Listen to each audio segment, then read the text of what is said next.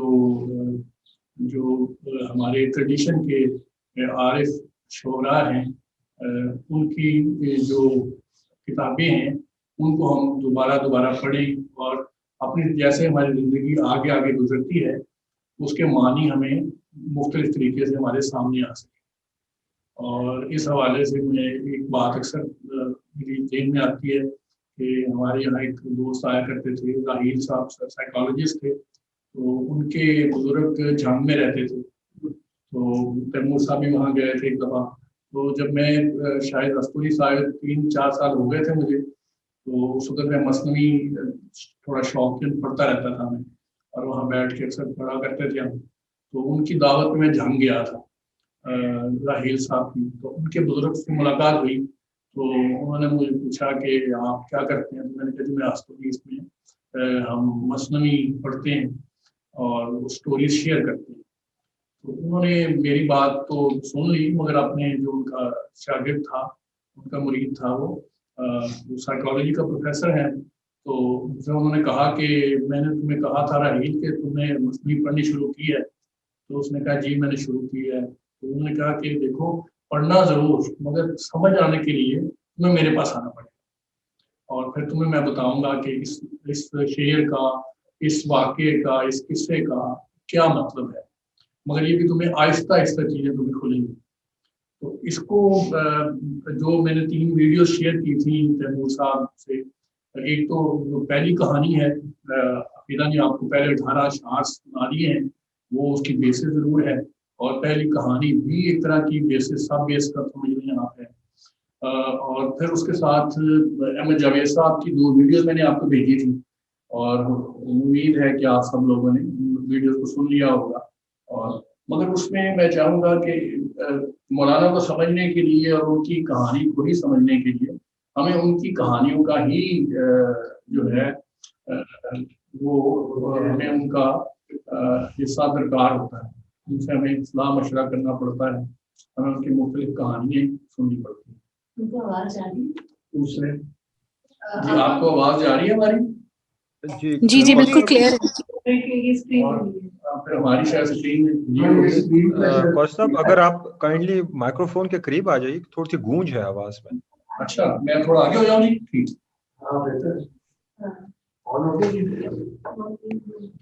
یہاں ٹھیک ہو کر بیٹھے ہوں. ہاں بیٹھے ہوں ٹھیک. نہیں اس کو رہنے دو ہے تو اس کی لائٹ تو آن ہو رہی ہے.